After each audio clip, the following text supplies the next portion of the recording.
इसके साथ हमारे जो भी वार्ड का सचिव का अध्यक्ष हैं वो लोग हमारे साथ छल किए हैं। 1.25 लाख वार्ड सचिव को मतलब जीवन बर्बाद करने के चक्कर में लगे हुए हैं और इसके आड़ में वो लोग पैसा भी हम लोग से तसीली करते हैं। अपना केस खुद लड़ेंगे और अपने जिम्मेदारी के हिसाब से देखेंगे, क्योंकि हमारे 1.25 लाख वार्ड सचिव परिवार का बात है।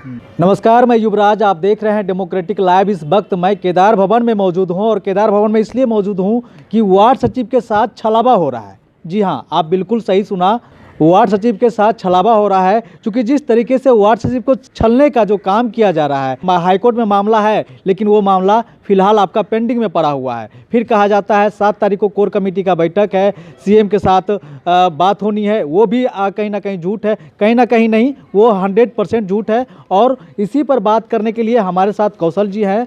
इनसे हम बात करेंगे कि आगे की रणनीति कौशल जी क्या होगी वार्ड सचिवों का। अभी पूरे बिहार के अंदर में वार्ड सचिव अपने भविष्य को लेकर चिंतित है। अभी सरकार के द्वारा या न्यायालय के द्वारा कहीं न कहीं स्पष्ट तस्वीर दिखलाई नहीं पड़ रहा है। इससे मैं खुद चिंतित हूँ।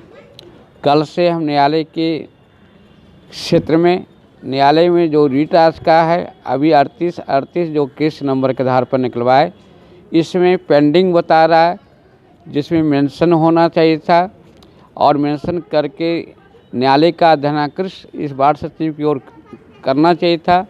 हम इसमें कल से लगते हैं न्यायालय के क्षेत्र में और एटक भी न्यायालय में रीट याचिका दायर करेगा, क्योंकि यह वार्ड सचिव का सवाल नहीं है, यह सवाल है 1,14,691 के परिवार के बच्चे के भविष्य का सवाल है। 7 निश्चय योजना के बचाने का सवाल है, बिहार के अंदर में न्याय स्थापित करने का सवाल है। इसीलिए हम वार्ड सचिव को विश्वास दिलाना चाहते हैं इस लाइव के द्वारा, और सरकार को भी हम अवगत कराना चाहते हैं कि आपको बिहार को भविष्य को देखते हुए 7 निश्चय योजना को पुनः चालू करने के लिए वार्ड सचिव जिस करीब मेहनत किया है और जिस तरह से अपने डिमांड को लेकर जो लड़ाई 29 नवंबर से शुरू किया था, राजेंद्र उसमें नेतृत्व कर रहा था। फिर उसके बाद लड़ाई सदन के अंदर भी गया, विधानसभा के अंदर में वाम मोर्चा के नेता, उसमें आरजेडी और कांग्रेस के लोग सदन में मामला उठाया और मुख्यमंत्री के द्वारा कहा गया कि वार्ड सचिव को जो है नहीं हटाया जाए। इसके बाद 13 दिसंबर को पत्र जारी होता है। इसके बाद वार्ड सचिव में आक्रोशित होता है। इसके बाद जो है वार्ड सचिव 15 तारीख को आते हैं आंदोलन करने। 27 तारीख को जो है लाठी चार्ज होती है और बिहार सरकार के इसकी निंदा करते हैं। इसके बाद आज जो है कई दिन कभी जो है 6 की जो ध्यान लोग का था वार्ड सचिव का, वह 6 से जो है लोग का निराश हाथ लगी है। और 7 जनवरी को जिस तरह से ग्रुप में डाला जा रहा था, अखबार में या किसी ने अफवाह फैलाई जा रही थी कि मुख्यमंत्री कोर कमेटी के साथ बैठक होगी, लेकिन ऐसा बात नहीं था। अगर बात होता, हम जहाँ तक जानते हैं मुख्यमंत्री किसी ट्रेड यूनियन नेता के साथ, कर्मचारी के साथ आज तक भी वार्ता में नहीं आए हैं।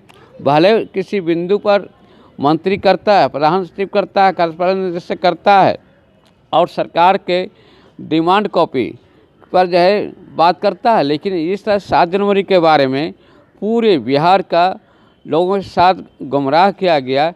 लड़ाई में ऐसा नहीं होता है।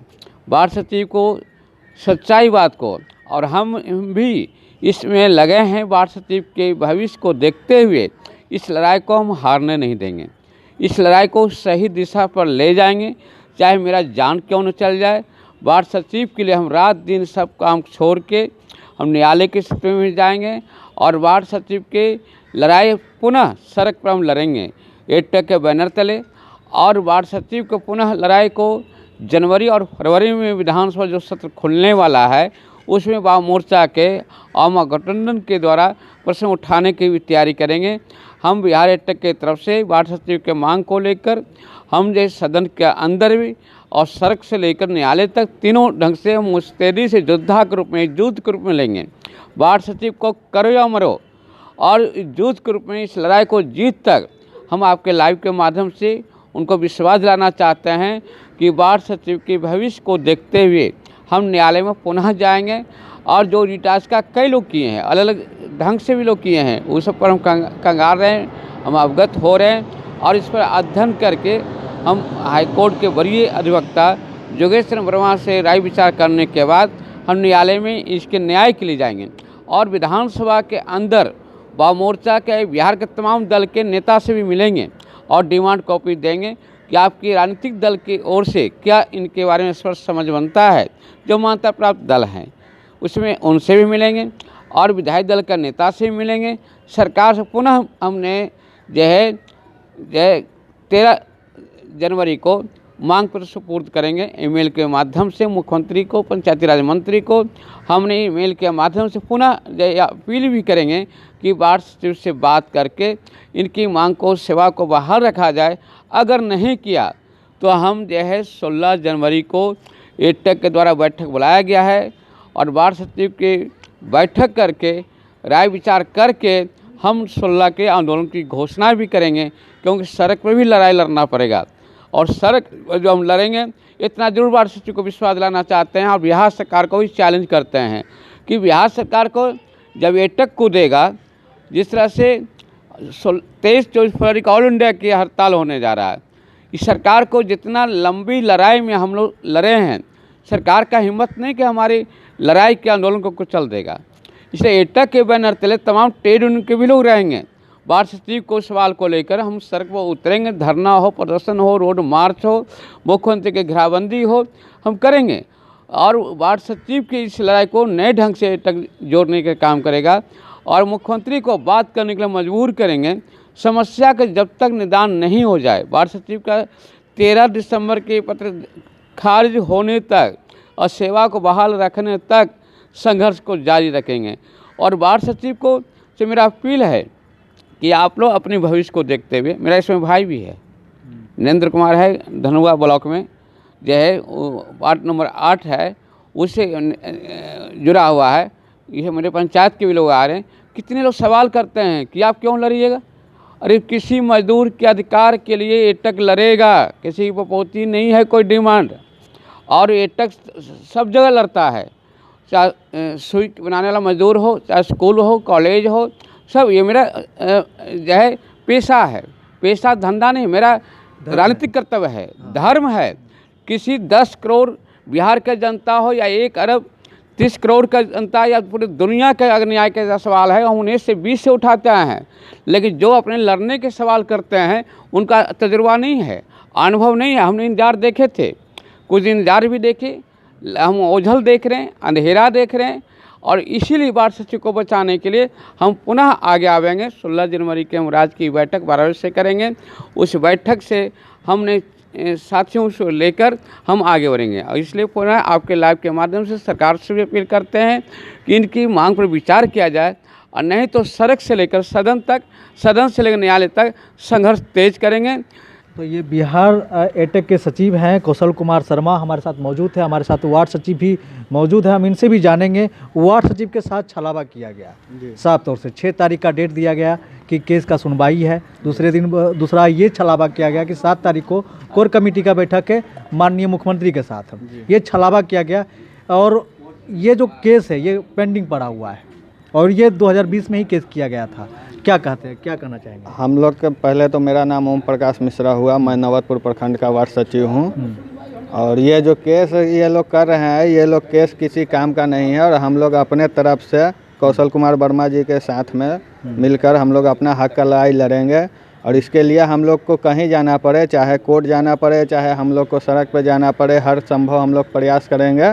और ये हम लोग का 1.25 लाख वार्ड सचिव परिवार का मतलब मुद्दा है और इसको हम लोग हर हाल में लेकर रहेंगे। ओम प्रकाश जी, एक सवाल है मेरा, क्या कुछ लोग वार्ड सचिव को अपना दुकान समझते हैं चंदा करने के लिए?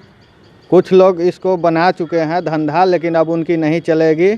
और अब हम लोग एटेक के थ्रू अपना केस खुद लड़ेंगे और खुद अपना हक लेकर रहेंगे। तो देखिए, जिस तरीके से वार्ड सचिव भाइयों के लिए छलावा किया गया, 6 तारीख को कहा गया कि 6 तारीख को सुनवाई है हाईकोर्ट में और 7 तारीख को कोर कमेटी का बैठक है माननीय मुख्यमंत्री के साथ, लेकिन ऐसा कुछ भी नहीं था। ये केस ऑलरेडी पिछले 2 साल से पेंडिंग पड़ा हुआ है, उसको कोई देखने वाला नहीं है। केस किया गया लेकिन 2 साल पुराना केस है और वो पेंडिंग में पड़ा हुआ है। ये जो अब वर्चुअल तरीके से कोर्ट में सुनवाई होती है और कितने केस की सुनवाई होनी है वो पहले से फिक्स होता है। उस लिस्ट में वार्ड सचिवों का जो केस है वो कहीं था ही नहीं। हमने बहुत खंगाला तो हमारे पास एक लिस्ट है। देखिए जो वार्ड सचिव द्वारा जो केस किया गया ये इनके हाथ में है और ये अभी निकलवा कर आए हैं, उसका नकल है, केस का नकल है जो केस 2020 में ही किया गया था। और आप देख सकते हैं 1 दिसंबर 2020 को ये केस किया गया था, फाइल किया गया था और ये केस पेंडिंग में पड़ा हुआ है। अभी इसका कोई महत्व नहीं रह गया और ना तो ये लिस्ट में था, ना तो ये 6 तारीख को ऐसा कोई डेट पड़ा था कि आप लोगों की केस सुना जाएगा 6 तारीख को हाईकोर्ट में, ऐसा कुछ नहीं था। जब ये जो नकल, केस का नकल जो हम दिखा रहे हैं आपको, ये सच्चाई जब देखने के बाद जो सामने आया तो हमारे साथ वार्ड सचिव भी हैं। ये केस आप देखें तो आपको कैसा लगा? कहीं छला हुआ महसूस तो नहीं किए? इसके साथ हमारे जो भी वार्ड का सचिव का अध्यक्ष हैं वो लोग हमारे साथ छल किए हैं और 1.25 लाख वार्ड सचिव को मतलब जीवन बर्बाद करने के चक्कर में लगे हुए हैं और इसके आड़ में वो लोग पैसा भी हम लोग से तसीली करते हैं। तो मैं उनसे कहना चाहता हूं कि अब हम आप लोग के विश्वास पे नहीं है और हम लोग अपना केस खुद लड़ेंगे और अपने जिम्मेदारी के हिसाब से देखेंगे, क्योंकि हमारे 1.25 लाख वार्ड सचिव परिवार का बात है। तो देखिए किस तरह से वार्ड सचिव भाइयों को छला गया, उनकी लड़ाई को आगे बढ़ाने की बात कही गई, लेकिन केस तो किया गया, लेकिन 2 साल पुराना केस है और ये सोया हुआ केस है, ये पेंडिंग पड़ा हुआ था। वार्ड सचिव के द्वारा ये केस किया गया था और ये केस पेंडिंग पड़ा हुआ है। इस केस का कोई 6 तारीख को ना सुनवाई था, ना 7 तारीख को कोई कोर कमेटी का बैठक था। ये सब छला गया। अब ये लोग एक अलग फैसला ले रहे हैं कि हम फिर से 16 तारीख को एक अलग कमेटी बनाएंगे और बैठेंगे और उसमें ये निर्णय लेंगे कि लड़ाई को कैसे आगे बढ़ाया जाए, उस पर एक अलग रणनीति तैयार करेंगे और वही रणनीति पे ये लोग अपनी लड़ाई को जारी रखेंगे। तो आप देखते रहिए डेमोक्रेटिक लाइव। अभी तक हमारे चैनल को सब्सक्राइब नहीं किया है तो कर लीजिए और फेसबुक पे देख रहे हैं तो लाइक और फॉलो जरूर कर लीजिए। धन्यवाद।